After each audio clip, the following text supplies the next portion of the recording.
Magandang umaga po sa ating lahat. Manatili po tayong nakatayo bilang paggalang sa pagbasa ng salita ng Diyos. Our reading for this morning is 2 Timothy chapter 2, verses 20 to 21. Samahan po ninyo akong buklatin ang salita ng Diyos sa 2 Timothy chapter 2, verses 20 to 21. Ito po ang magiging basihan ng ating pag-aaral at mensahe sa umaga pong ito. 2 Timothy chapter 2, verses 20 to 21. Kung nahanap na po ninyo and our scripture is also flashed on the screen, follow along with me as I read to you this morning the Word of God. Sabi po ng salita ng Diyos, "Now in great house there are not only vessels of gold and silver, but also of wood and clay, some for honorable use, some for dishonorable. Therefore, if anyone cleanses himself from what is dishonorable, he will be a vessel for honorable use, set apart as holy, useful to the master of the house, ready for every good work." May the Lord add blessing to the reading of His Word. Kayo po'y makakaupo na. Tayo po'y magsimula sa isang panalangin. Amang banal, muli po kaming lumalapit sa inyong harapan sa umaga po na ito. Pagpalain mo po ang aming pagtitipon, Panginoon, upang nang sa ganon aming masamba kayo sa Espiritu at sa katotohanan. Banal na Espiritu, malaya nga po kayong kumilos sa aming kalagitnaan. Pagpalain mo po ang aming mga buhay. Dalangin po namin na buksan mo minsan pa ang aming mga kaisipan, ang aming mga puso sa hiwaga, sa katotohanan at sa kadakilaan ng mga salita mo. Pagpalain mo po kami sa umaga na ito, Panginoon, upang aming matanggap ng buong buo ang pagpapala ng iyong salita. At katulad po ng aming laging mga panalangin, iligtas mo po, Panginoon, ang mga wala pa kay Kristo. Linisin mo din kami, Panginoon, upang nang sa ganon, malaya po naming maihandog sa inyo ang aming mga pagsamba.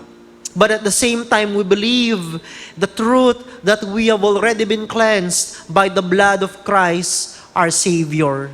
Wala po kayong lalagpasan, and even our brothers and our sisters who are not yet here, malamang po ay papunta pa lamang dito.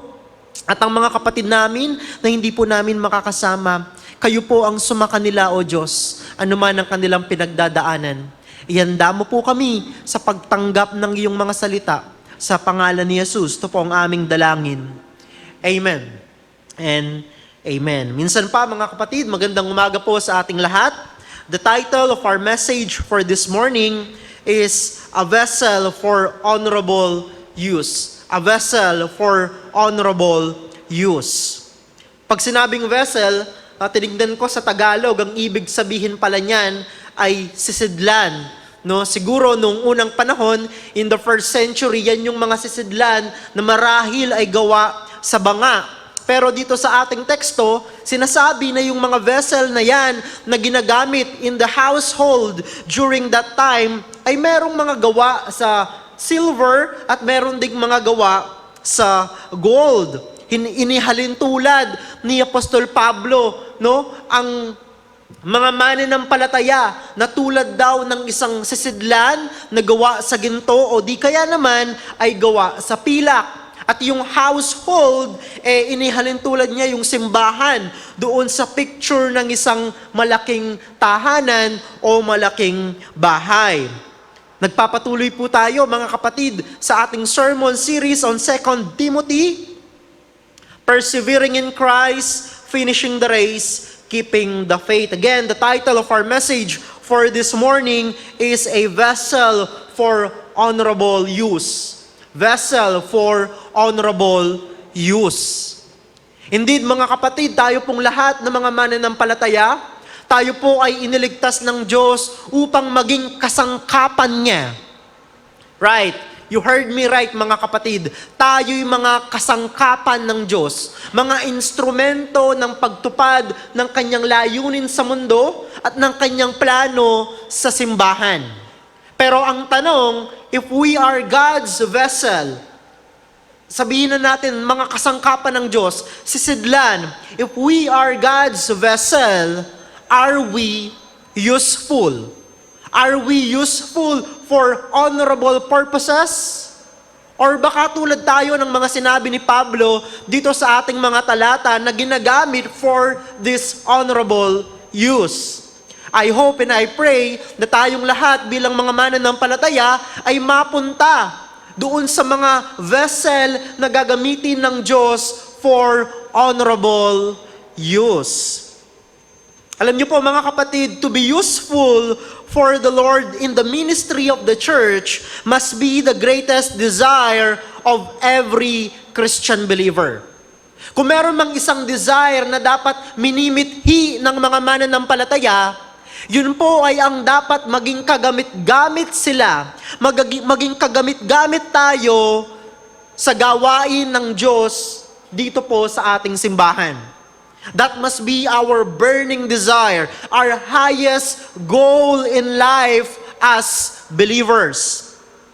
Our hearts and our minds must be constantly aware of the fact that the Lord has called us and saved us to be used by Him in His manifold ministry. Hindi po natapos ang plano ng Diyos nung nakilala mo si Kristo bilang iyong Panginoon at tagapagligtas.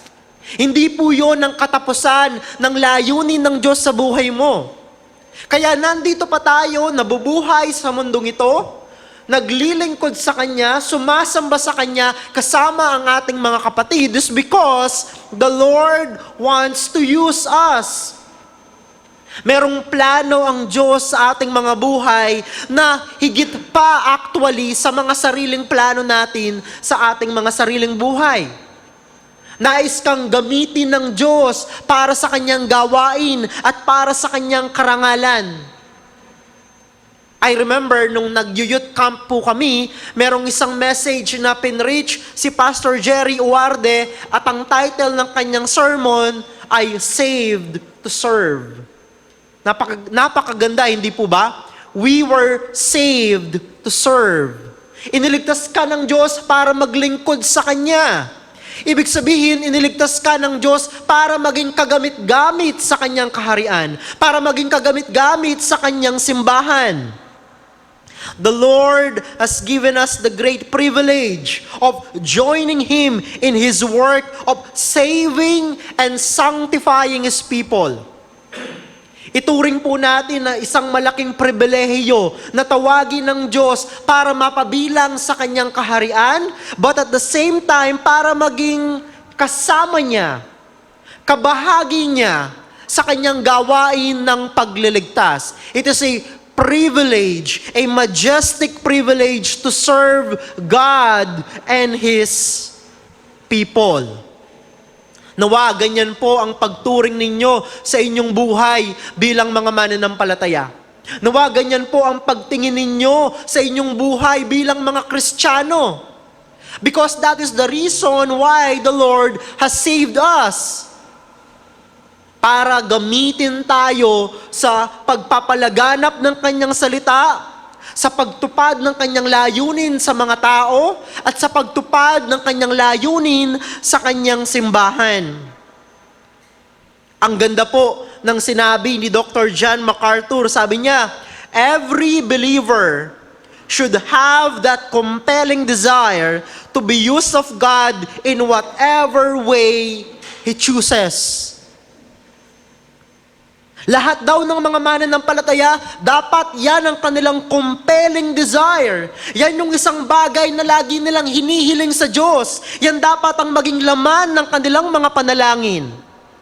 Ang gamitin ng Diyos sa anumang kapamaraanan na nais ng Diyos. Madaming mga tao, madaming mga Kristiyano na sasabihin nila, oo, maglilingkod ako. Magsiserve ako kay Lord, pero sila yung pipili kung paanong paraan sila maglilingkod, sa paanong oras sila maglilingkod, gaano lamang kalaki yung pwedeng ibigay nila sa paglilingkod in terms of their time and talent, and even their treasure. Pero hindi po ganyan ang heartbeat o ang pagnanais ng isang Kristiyano. Ang isang Kristiyano, sinasabi niya sa Diyos, Panginoon, gamitin mo po ako. Sa paraan na nakikita mo na mas magbibigay ng luwalhati sa iyong pangalan at magbibigay ng mas mataas na kabutihan para sa aking mga kapatid. Kung paanong ang ating pagsamba ay hindi ginagawa ayon sa sarili nating kagustuhan, kundi sa kagustuhan ng Diyos ayon sa Kanyang salita. Gayon din po ang ating paglilingkod sa Kanya. Ang Diyos ang magdi-decide kung paano ka maglilingkod sa Kanya. At kapag sinabi natin sa Panginoon na, "Yes, Lord, I will serve you," and then, doon natin mararanasan yung Kanyang empowerment, yung Kanyang enablement to do the ministry that He has called us to do. Ibig sabihin mga kapatid, kapag tinawag ka ng Diyos para maglingkod sa Kanya, makakaasa ka ng Kanyang provision para magawa mo ng tama at maayos ang nais niyang ipagawa sa iyo.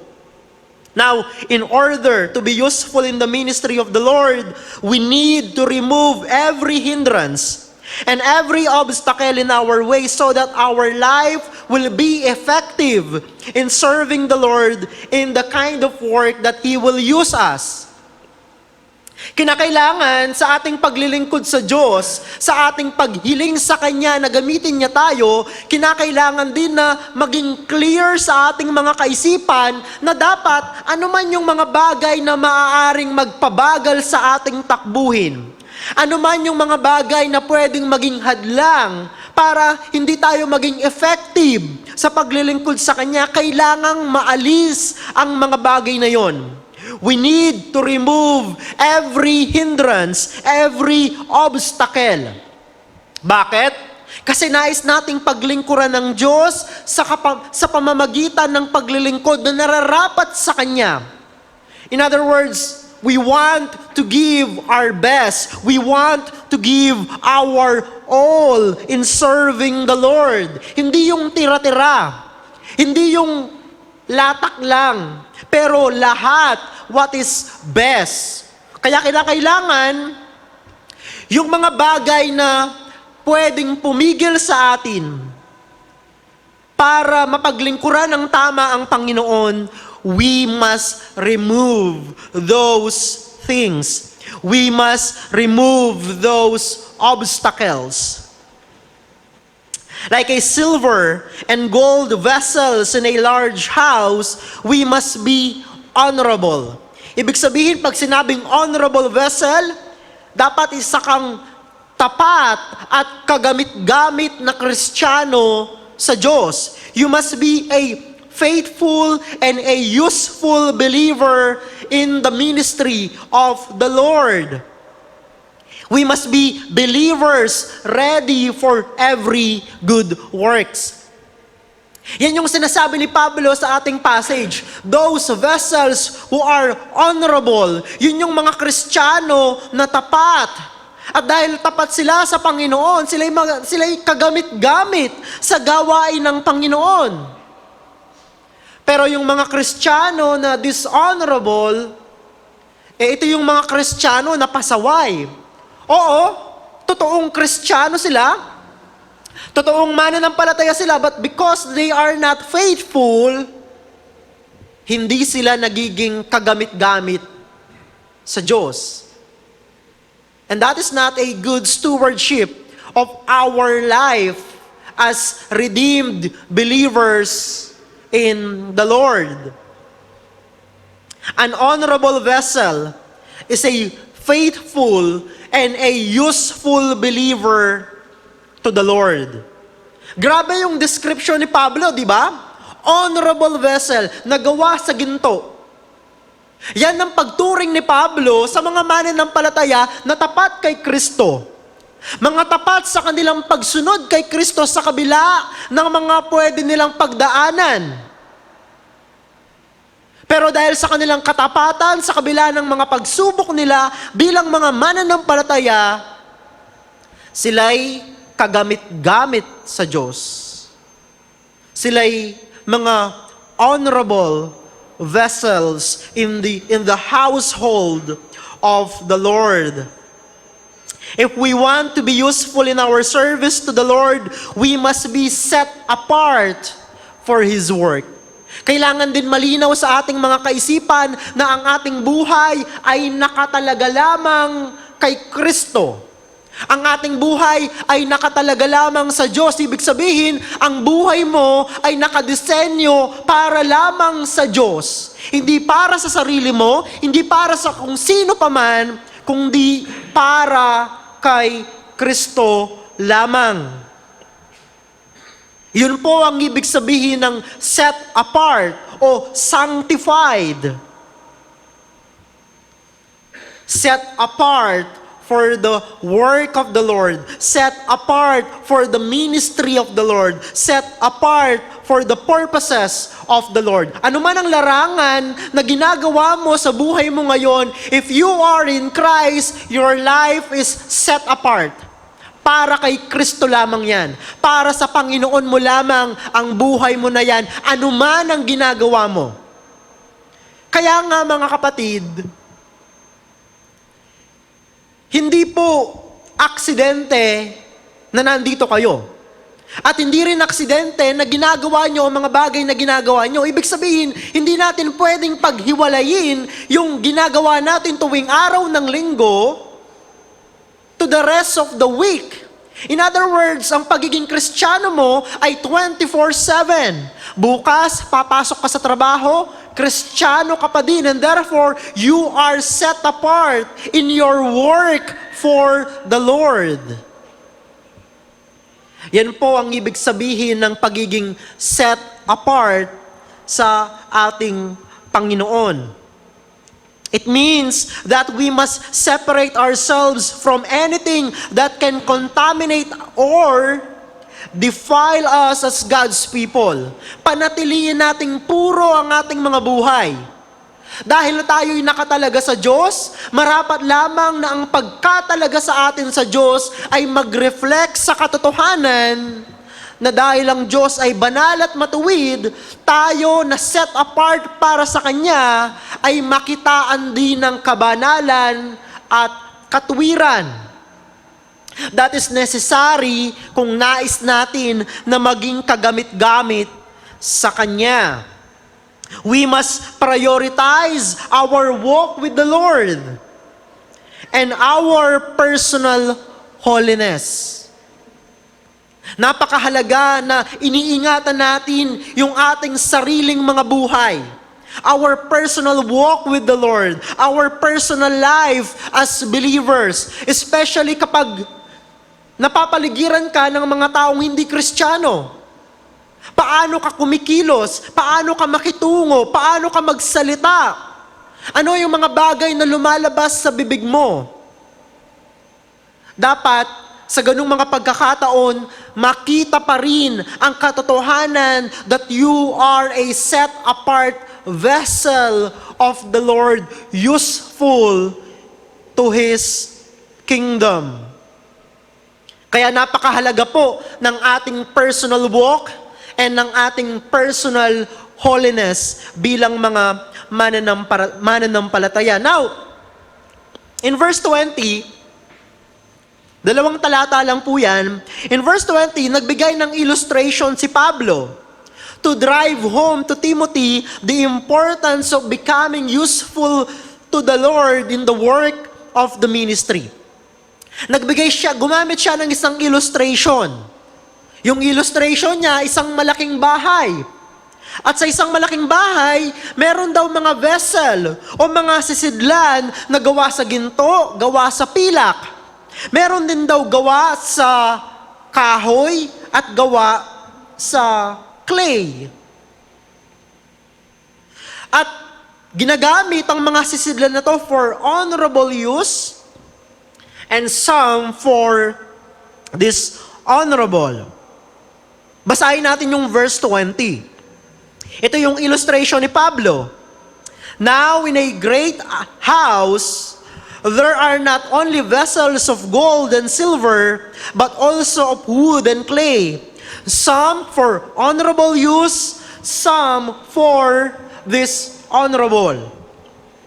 Ano ba yung sinasabi ni Pablo dito? Ano ba yung punto na nais niyang makuha ni Timoteo? Ano ba yung lesson na nais niyang i-put across sa kanyang mambabasa at sa atin din ngayon bilang mga Kristiyano? Tulad nga po ng sinabi ko kanina in this verse, Paul used a household illustration as a reference to the church as the household of God. So maliwanag dyan na ang tinutukoy ni Pablo ay ang simbahan. Ang simbahan daw ay parang isang malaking bahay. At yung mga vessels na gawa sa ginto at pilak, gawa sa clay at sa kahoy, na ginagamit for honorable and dishonorable use, yun daw yung mga individual believers. In verse 20, Paul distinguishes between vessels made of gold and silver, and wood and clay, signifying their uses in a large house, either for honorable use or dishonorable use. So nagbigay siya ng illustration para makita ng mambabasa niya na si Timothy na sa simbahan, sa church, merong mga vessel, mga individual believer. Tignan mo na lang kung sino sa kanila yung vessel na gawa sa ginto at pilak, and therefore being used by the master of the house for honorable use, at yung mga Kristiyano na gawa sa wood and clay na ang gamit lang ay for dishonorable use. So ang tanong mga kapatid, if that is the illustration of Paul, pagdating sa simbahan at sa mga Kristiyano, alin ka doon? Are you the vessel made of silver and gold, used by the Lord for honorable use? For honorable purposes? O ikaw yung vessel na gawa sa wood and clay na ginagamit lang for dishonorable purposes? Pakinggan po ninyo ang sinabi ni Dr. John MacArthur. Sabi ni MacArthur, the honorable vessels represent believers who are faithful and useful to the Lord. They are the good soldiers, the competitive athletes, the hardworking farmers mentioned in verses 3 to 6. By contrast, the dishonorable vessels are the cowardly soldiers, the lazy athletes, and the slothful farmers, defiled people fit only for the most menial and undistinguished purposes. Grabe yung sinabi ni MacArthur, no? Yung mga Kristiyano na gawa sa ginto at pilak, those vessels made of silver and gold, sila yung mga kagamit-gamit sa Diyos. Sila yung mga kapaki-pakinabang sa kaharian ng Diyos. Sila yung mga mahuhusay na Kristiyano pagdating sa paglilingkod kay Kristo. Sila yung the best of Christ's soldiers. Mga taong single focus sa misyon ng Panginoon para sa kanila. But the vessels were made of wood and clay. Sila daw yung mga duwag na sundalo, mga tamad na atleta, at mga tamad na magsasaka. Mga tunay na Kristiyano din sila, pero dahil sa kanilang katigasan ng ulo, hindi sila nagiging kagamit-gamit sa gawain ng Diyos. Ayaw nilang magpasakop sa salita ng Diyos. Sila yung mga tao na sa ating modernong kapanahunan, tinatawag nating simba uwi. They are here on a given Sunday, pero hindi talaga nila ginagamit ang kanilang buhay para paglingkuran si Kristo. Ibig sabihin, their lives is not totally set apart for the Lord. Nakakalungkot dahil katotohanan po yan. And my prayer and my hope is that paglabas natin sa ating pananambahan, sa araw po na ito ay magkaroon tayo ng iba yung pananaw at iba yung sigla sa tulong at biyaya at kapangyarihan ng banal na Espiritu na talagang maging kabilang tayo sa mga vessel made of gold and silver used by the Lord for honorable purposes.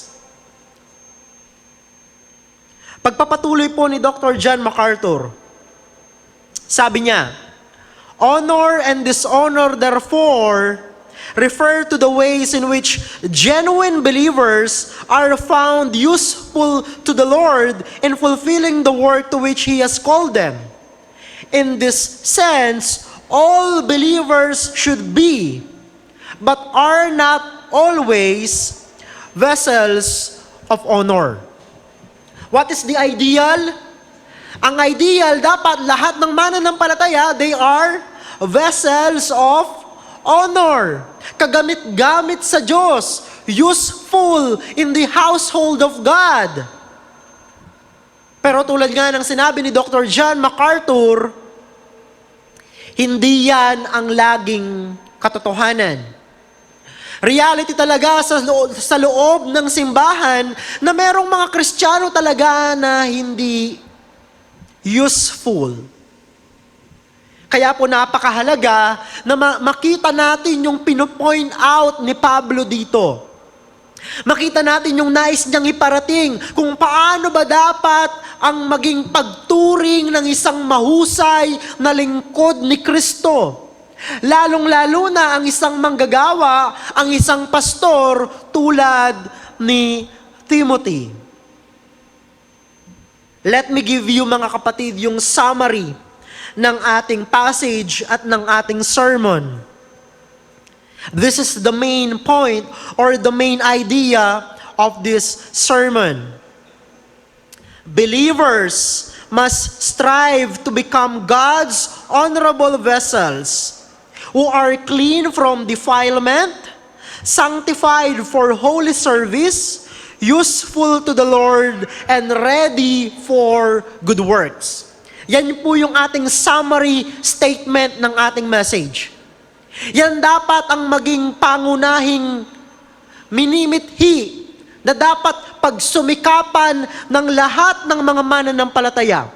Maging honorable vessel, maging honorable believer na kagamit-gamit sa gawain ng Diyos, kagamit-gamit sa loob ng simbahan. We must strive to become God's honorable vessels who are clean from defilement, sanctified for holy service, useful to the Lord, and ready for good works. Now, verse 20 is the illustration. So yung magiging body ng ating sermon, mag-focus lang tayo in verse 21. So in verse 21, titignan po natin, ano ba yung mga characteristics ng isang honorable vessel of the Lord? So sabi ng ating main idea, dun dapat tayo mag-strive. We must strive to be God's honorable vessels. So ano ang itsura? Ano yung mga characteristics ng isang honorable vessel of the Lord? Lahat po ng mga bagay na yon ay mula po sa verse 21. So let me give you 3 from verse 21. Una, and this is also our point number 1. Ang unang characteristic ng isang honorable vessel is that an honorable vessel is clean from the defilement of sin. Clean from the defilement of sin. Yan ang pangunahing pagkakakilanlan ng isang kagamit-gamit na mananampalataya sa Panginoon. Yan ang pangunahing tanda ng isang honorable vessel sa simbahan ng Panginoong Hesukristo. He or she must be clean from the defilement of sin. Tignan natin yung verse 21. Sabi ni Pablo, therefore, if anyone cleanses himself from what is dishonorable, he will be a vessel for honorable use. So sino daw yung magiging vessel for honorable use?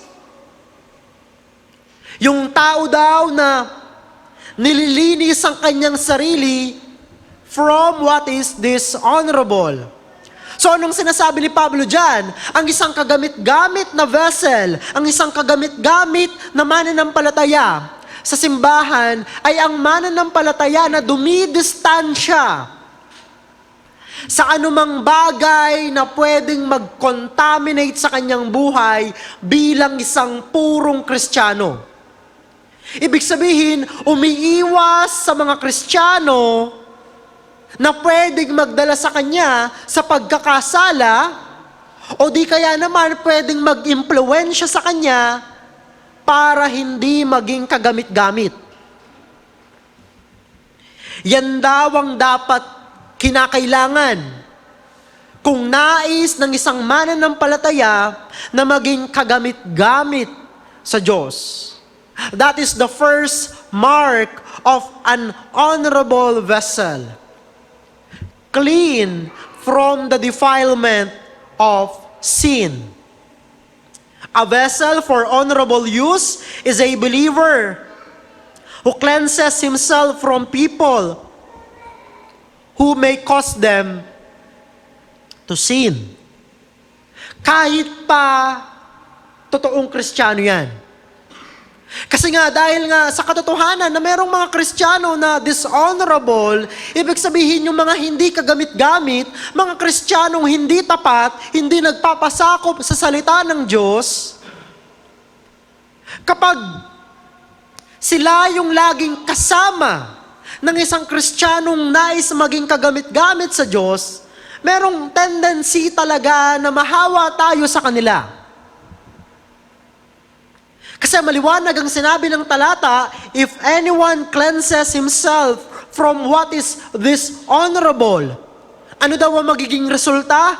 He will be a vessel for honorable use. The word translated as cleanses in verse 21 is ekatairo, which means to cleanse thoroughly and to purge completely. Yung Greek word na ekatairo, yung ibang form niyan, dyan natin nakuha yung salitang catharsis. At yan daw yung ibig sabihin ng salita na yan, to purge completely, to cleanse thoroughly, para hindi mag-cause ng pagkasira o pagkawasak. Remember the sermon last Sunday? Di ba yung mga false teacher, yung kanilang maling pagtuturo, spread like gangrene. Di ba isang flesh-eating bacteria o virus. So dito, ginamit ni Paul yung salitang yon to communicate ang pangangailangan ng malalim na paglilinis. Yung pagpurga, pagpugsa sa anumang bagay that can contaminate us as believers. Ibig sabihin, ialis natin ang ating mga sarili sa kalagayan o sa mga tao that can cause us to sin. And therefore, pwedeng makaapekto sa atin, sa ating tapat na paglilingkod kay Kristo. The context indicates that we are not to associate ourselves with believers who are unfaithful to the Lord and therefore useless in the church and ministry. Anong ibig sabihin dito na dapat hindi tayo makihalubilo sa kanila? Hindi natin sila kausapin? Hindi natin sila pansinin? Hindi natin sila ituring na Kristiyano? Yan ba ang ibig sabihin? Hindi po. Ang ibig lang sabihin dito, wag natin silang gagayahin. Wag nating hayaan na sila ang maka-impluwensya sa atin. Kakausapin pa rin natin sila. Ipapanalangin pa rin natin sila, after all, mga kapatid natin sila, pero we must not allow ourselves to be influenced by them. Tayo dapat ang maka-impluwensya sa kanila sa tamang landas, sa tamang pagturing ng pagiging Kristiyano, upang nang sa ganun tulad natin, maakay din natin sila sa tamang paglilingkod kay Kristo. Ayon sa talata, these are the kind of people that, according to Paul, faithful believers must cleanse themselves from.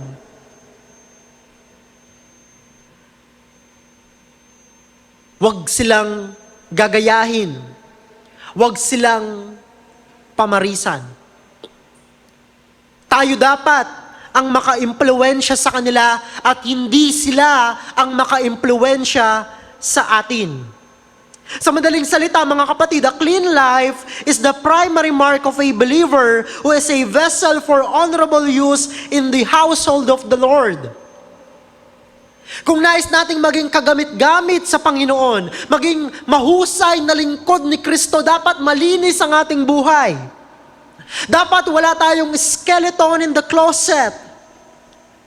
Of course, hindi natin ibig sabihin na, hindi natin sinasabi na dapat perfect, na dapat hindi nagkakasala, hindi yon. Pero kung titignan natin ang kabuuan ng ating buhay, ang lifestyle natin dapat is a lifestyle of purity and holiness and righteousness. Yung kapag nagkasala ka, alam mo agad ang gagawin mo is to repent and to confess your sin to the Lord and receive His forgiveness with confidence and with assurance, and after that, you move forward. Yung iba kasi sinasabi nila na, hindi po ako karapat-dapat sa Diyos, hindi na ako mag-a-attend, hindi na ako maglilingkod. Kung nagkakasala tayo, all the more we need the church. All the more we need to serve in the ministry. All the more kailangan nating magbabad sa pagtitipon at sa pagpupulong ng mga mananampalataya. Kasi kung toro nagkakasala tayo, the more na kinakailangan nating marinig ang pagtuturo ng salita ng Diyos. All the more that we need the fellowship of believers.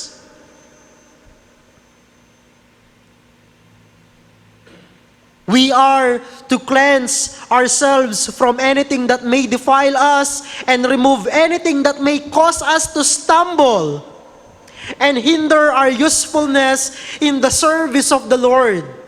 Yung mga kasalanan natin na hanggang ngayon nag-i-struggle pa rin tayo, na hirap tayong isuko sa Panginoon.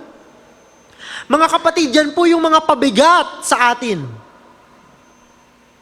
Mga pabigat na kinakailangan nating bitawan at iwanan. Kasi yung mga bagay na yan, yung mga kasalanan na yan ang pwedeng pumigil sa atin upang hindi tayo makapaglingkod sa Diyos with effectiveness and with the best of the ability that He has given us. Nais po nating maging mabuting Kristiyano, maging mahusay na lingkod ni Kristo. Kaya kinakailangan na malinaw sa ating kaisipan at malinaw sa ating puso na anuman yung mga bagay na pwedeng pumigil sa atin, na pwedeng magpabagal sa ating takbuhin bilang mga mananampalataya ay kailangang bitawan, kailangang talikuran at iwanan. Faithful service to the Lord requires that we separate from anything or anyone that can contaminate us. Hindi natin sinasabi dito na parang self-righteous. Hindi ganon. Ang sinasabi natin dito, iniingatan natin ang ating mga sarili. Kasi nais nating mapaglingkuran ng mahusay ang ating Panginoon. Nais nating maging kagamit-gamit sa Kanya. Ayaw nating ma-disqualified tayo sa takbuhin na ibinigay ng Diyos sa atin. We must remain pure in our conduct and in our service to the Lord, cleansing ourselves from sin and sometimes from other believers who are disobedient to the Lord.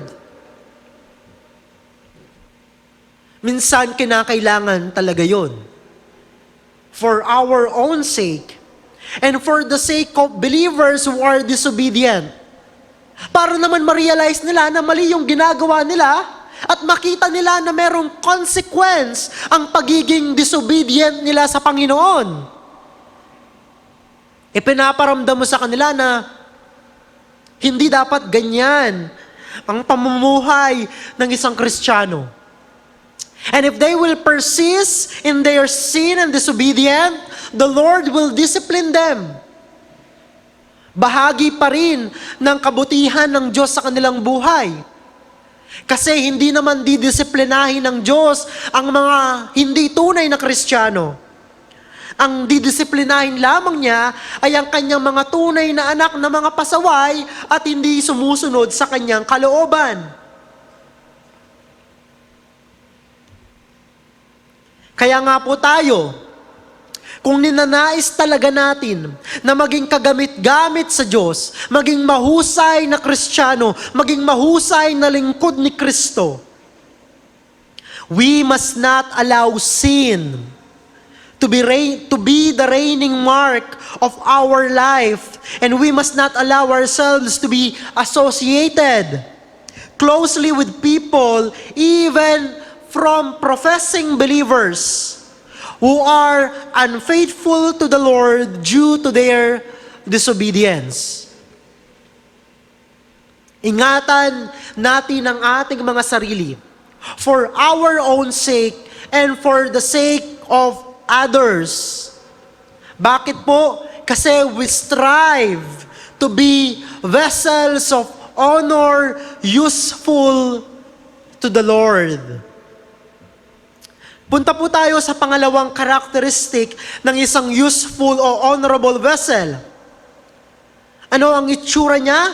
He is a consecrated for the Lord. Consecrated for the Lord. Yung una, clean from the defilement of sin. Yung pangalawang tanda, consecrated for the Lord. Sabi po ng verse 21 once again, therefore, if anyone cleanses himself from what is dishonorable, he will be a vessel for honorable use, set apart as holy. Take note, set apart as holy. Useful to the master of the house, ready for every good work. Ito po yung pangalawang characteristic ng isang honorable vessel. Meron siyang sanctified soul. A holy soul. Set apart life for the Lord. Alam niyo po mga kapatid, tayo po ay iniligtas ng Panginoon. At tayo ay itinalaga niya sa kanyang sarili para gamitin sa kanyang kaharian at sa kanyang gawain. The Lord saved us from sin, and He set apart us for Himself to be used into His service and into the ministry. Yan ang reason kung bakit ka iniligtas ng Diyos.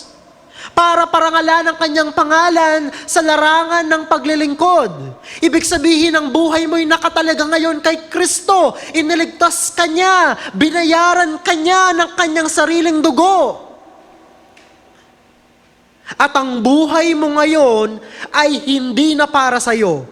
Ang buhay mo ngayon ay para kay Kristo na, nakatalaga na sa kanyang layunin hanggang sa muli niyang pagbalik.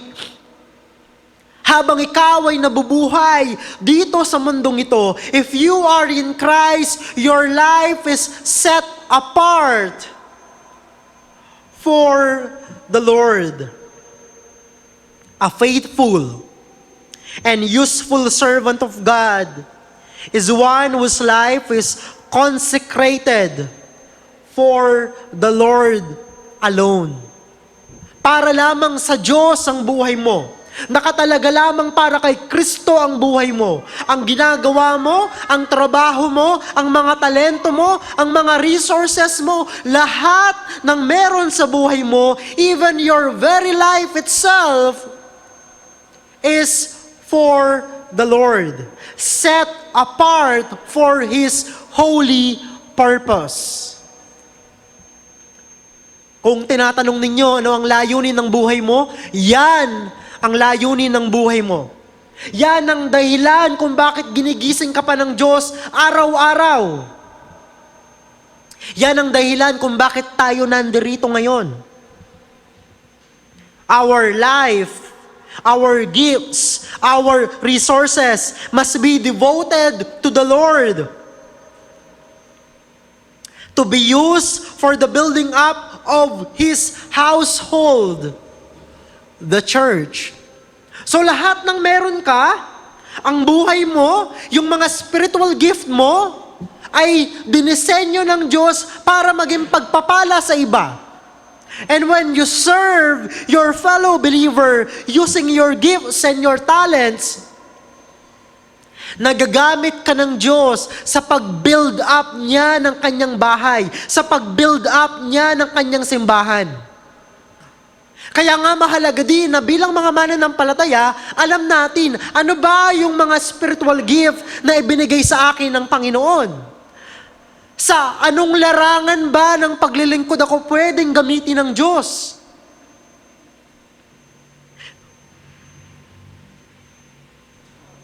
Kasi, nais nating maging kagamit-gamit sa Kanya. Nais nating maging kabilang sa mga instrumento ng Diyos sa pagbuo, pag-build up ng Kanyang simbahan. The Lord sanctified us by cleansing us from the defilement of sin and its effects in order for us to become His useful vessels. Anong ginawa ng Diyos sa atin? Anong ginawa ng Panginoon? Nilinis niya tayo sa ating mga pagkakasala. Iniligtas tayo ng Diyos sa ating mga kasalanan. Inalis tayo ng Diyos sa buhay na dominante ng kasalanan. Pinalaya tayo, hinugasan ng dugo ni Kristo, pinatawad sa ating mga kasalanan, ginawang matuwid sa Kanyang harapan. Para ano? Para mamuhay ulit sa kasalanan? Hindi po. Kundi para gamitin niya sa kanyang gawain. Kaya nga, mahalaga na mabalikan natin at talagang matanim ng malalim sa ating mga puso at kaisipan ng katotohanan that because the Lord saved us, He now owns us. And therefore, ang buhay natin sa Kanya lamang talaga. Gagamitin lamang para sa Kanyang layunin at para sa Kanyang kapurihan at kalwalhatian. We are honorable vessels of the Lord because of our sanctified status in Jesus Christ. Ano ba yung ating sanctified status? We are justified. We are forgiven, cleansed. Meron tayong buhay na walang hanggan. Matuwid tayo sa harapan ng Diyos dahil kay Kristo. Tayo'y itinuturing na mga justified. Tayo'y kabilang na sa bayan ng Diyos, kabilang sa Kanyang pamilya. That is our sanctified status in Christ. Ibig sabihin mga kapatid, from the masses of humanity, the Lord set you apart para sa Kanyang sarili. Nilinis ka niya, pinatawad ka niya, at ngayon na meron ka ng, at ngayon na yan na ang status mo, what will happen? Ano ngayon dapat ang direksyon ng buhay mo? Ang direksyon ng buhay mo ngayon ay paglingkuran si Kristo. Italaga, i-devote ang buong pagkatao mo, ang buong buhay mo kay Kristo. And because of that, our sanctified status is the basis of our sanctified service to the Lord.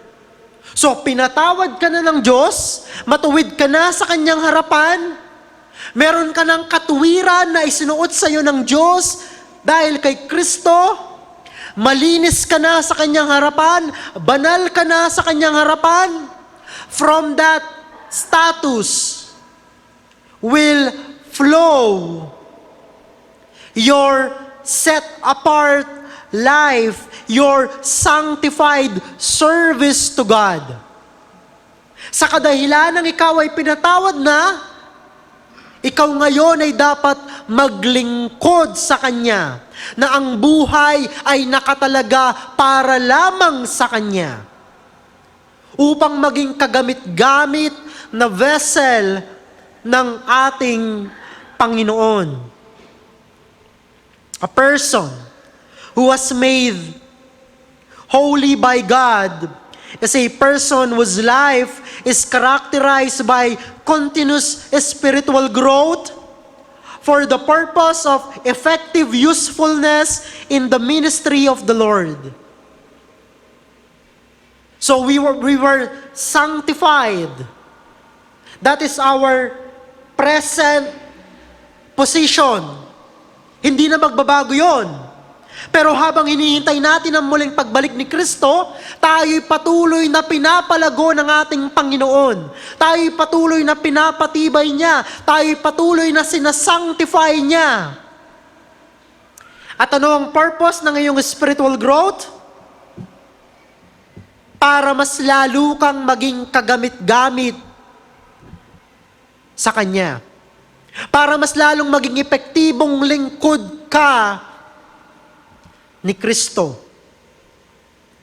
Ayon po kay Dr. John MacArthur, ang mga believer daw ay sanctified or set apart in two ways. Dalawang bagay daw tayo sinanctify o sinet apart ng Diyos. Una, yung negative aspect. Anong ibig natin sabihin yan? Believers are set apart from the power and dominion of sin and its consequence. Yan yung unang aspect ng ating ng pagka-set apart natin. Iniligtas tayo ng Diyos. Iniligtas tayo ni Jesus mula sa kapangyarihan at mula sa penalty ng kasalanan. Binayaran na ang ating mga kasalanan. Tayo hinugasan na. Wala nang kapangyarihan ang kasalanan sa ating mga buhay. We are no longer under the dominion of sin. Malaya na tayong makasunod kay Kristo. That is the negative aspect. Positively, ito yung pangalawang aspeto ng ating pagka-set apart. Believers are set apart for God, for righteousness, and godly living and service. So, iniligtas ka ng Diyos mula sa kasalanan, inalis niya sa kaharian ng kadiliman. That is the negative aspect. Now, the positive one is that, ito na ngayon ang buhay mo. Meron ng bagong direksyon ang buhay mo. Meron ng bagong layunin ang buhay mo. Ang buhay mo ngayon ay nakatalaga na para sa katuwiran, sa kabanalan, at sa pagiging makadiyos. Para ano? Para mapaglingkuran ng Panginoon na nagligtas sa iyo. Para maging kagamit-gamit ka sa Kanyang simbahan. So that you will become His honorable vessels. Now, since believers are set apart from sin and set apart from God, for holy service and righteous living, it is therefore necessary for Christians to remain pure in their conduct and service. Because of your sanctified position in Christ, dapat lang na ano? Dapat lang na ang buhay mo ay pure. You must remain pure. Our status as sanctified believers ought to translate in practical expression of righteousness. So pag tinignan ang buhay mo ay punong-puno ng katuwiran. Mula sa katotohanan na matuwid ka na sa harapan ng Diyos, ito ngayon dapat ang itsura ng buhay mo. Righteousness, holiness, and godly living.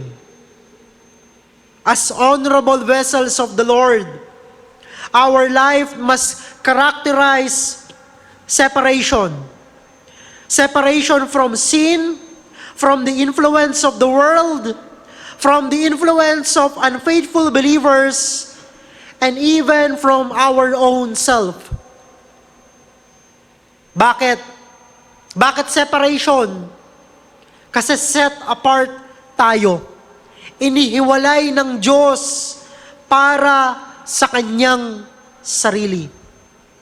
Yan ang ating status at yan ang itsura ng buhay natin ngayon bilang mga honorable vessel of the Lord.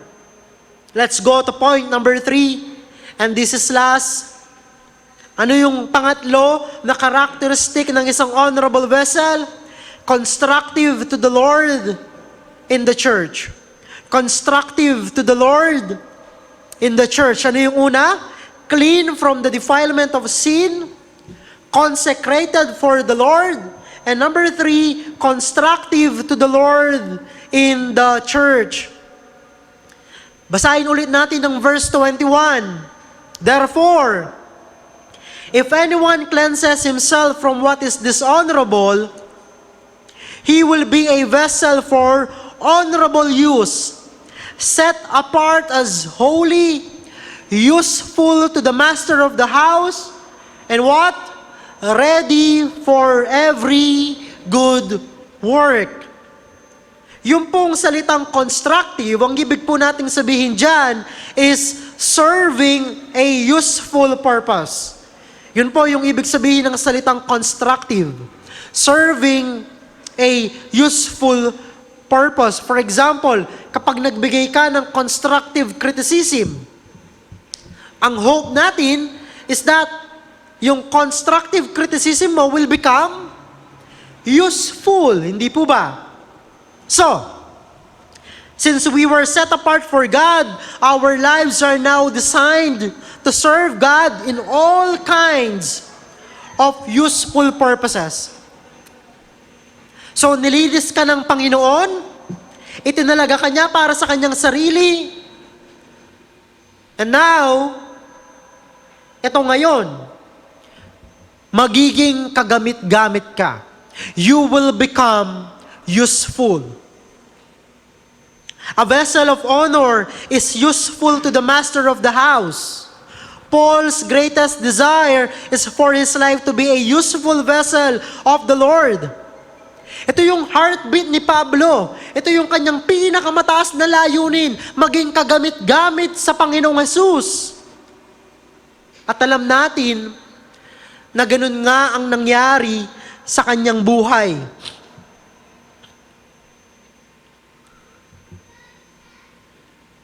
So, who is the master of the house? Siyempre, ang Panginoon. Christ is the master of the house. He is the head of the church. So, anong ibig sabihin yan? Anong ibig sabihin na ang buhay mo ay dapat maging useful sa Kanya? Your aim must to please Him in the way we do our service to Him. The word translated as master in verse 21 convey the idea that we are not just related to God. It means that we belong to Him. Ibig sabihin mga kapatid, pag-aari tayo ng Diyos. At dahil pag-aari tayo ng Diyos, siya talaga ang merong absolute control. Siya talaga ang merong absolute authority sa ating buhay. Ibig sabihin, siya ang magpapasya sa magiging direksyon at magiging takbo ng buhay mo. Nung nakipag-isa ka kay Kristo, you renounce all the legal rights that you have over yourself. Hindi na ikaw ang pinuno, hindi na ikaw ang may-ari ng buhay mo. Pag-aari na yan ni Kristo. At dahil pag-aari na yan ni Kristo, si Kristo na ang masusunod dyan. Siya na ang magtatakda ng takbuhin ng buhay mo. Why? Because Christ is now your master. And you are now the slave of Christ. Alipin ka na ni Kristo. At yung mga alipin nung unang panahon, wala po silang legal right. Kasangkapan talaga ang turing sa kanila. At sabi ni Pablo, we are slaves of Christ. Ibig sabihin, kasangkapan ka ni Kristo para sa kanyang layunin at gagamitin ka ni Kristo sa kapamaraanan na gusto kanyang gamitin. At kapag sinabi niya, hindi tayo pwedeng magreklamo. Hindi natin pwedeng sabihin na I have human rights. No such thing in the service of Christ. Bakit po? Kasi mabuti ang ating Panginoon. He knows what is good and what is best for us. Ang ibig sabihin nito na si Kristo ang nagmamay-ari ng ating buhay is that we will only do and we will only live according to God's will. Ikaw ay nabubuhay at ikaw ay mamamatay ayon sa direktiba at kalooban ni Kristo. Wala ka ng karapatan na sundin ang nais mong gawin sa iyong buhay. You don't have the legal right now that you belong to Christ. Siya na lamang ang merong karapatan sa buhay mo. And as a useful vessel,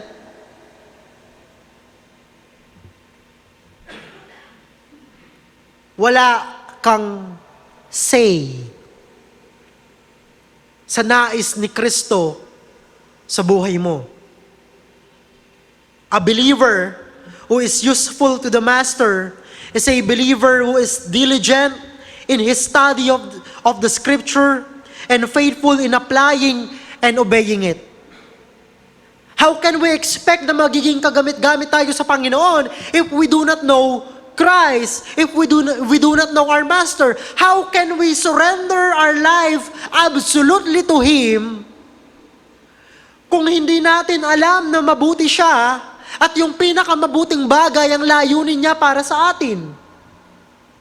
So ang isang mahusay na lingkod, ang isang mabuting Kristiyano na nagnanais na maging kagamit-gamit kay Kristo ay isang Kristiyano na diligent sa pagbabasa, pag-aaral ng salita ng Diyos at pag-a-apply dito. Because the Scripture is the equipment of the Lord to enable us for faithful service. So mga kapatid, the goal of our usefulness as believers is good works.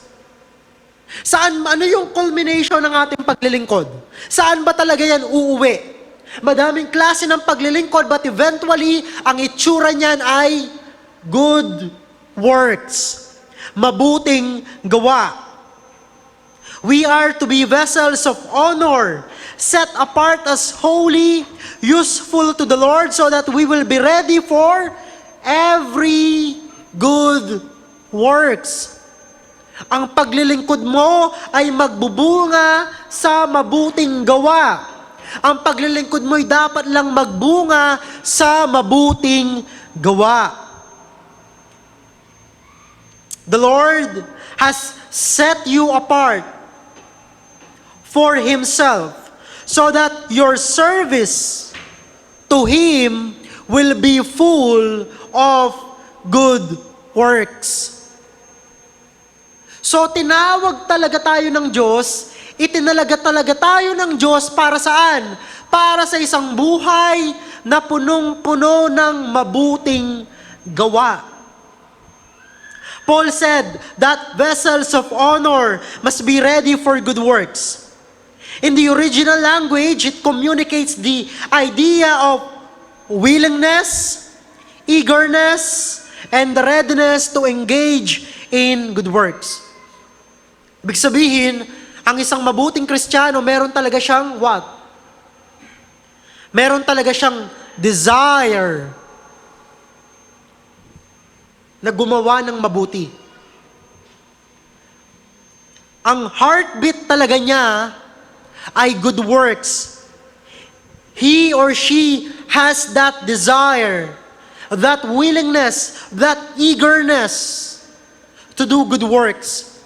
Yan yung culmination ng kanyang paglilingkod kay Kristo.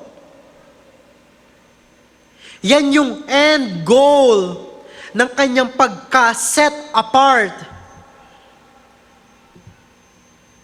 sa Diyos. The Lord has already equipped us for good works, for the works of service, through the indwelling of the Holy Spirit in us, and through the instruction and encouragement of the Scripture.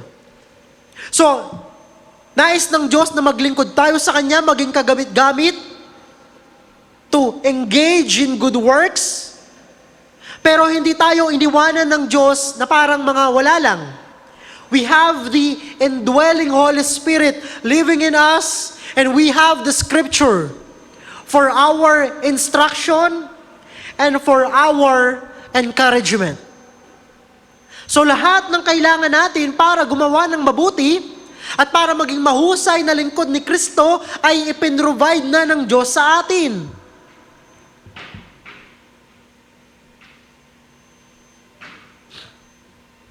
We have all that we need to carry out the mandate of doing good works. Pero kinakailangan din na we must have also the eagerness and the willingness and the desire to do good works. A useful vessel of the Lord is always ready for good works. So anong kinakailangan natin gawin? We must cleanse ourselves from anything that defile us, so that we will be set apart for God's holy purposes. And therefore, we will become useful, ready for every good works. The purpose of your life is to be used by God for His glory. That's why it is very important that we strive to become the vessels that are honorable to the Lord and useful for His household, the church. Yan nawa ang maging pangunahin, ang pinakamataas at pinakadakilang mithiin natin bilang mga mananampalataya. Manalangin po tayo. Salamat, Panginoon, sa mga salita mo na aming tinignan. Salamat sa iyong paalala. Thank you for instructing us through your word. Thank you for encouraging us through your word. Salamat po sa aking mga kapatid na taimtim na nakinig ng mga salita mo. Pagpalain mo, Panginoon, lalo ang kanilang mga buhay.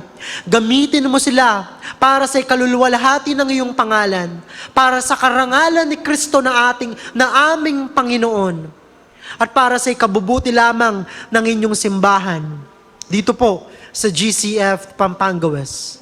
Purihin ka, Panginoon. Ito po ang aming dalangin sa pangalan lamang ni Jesus. Amen and amen.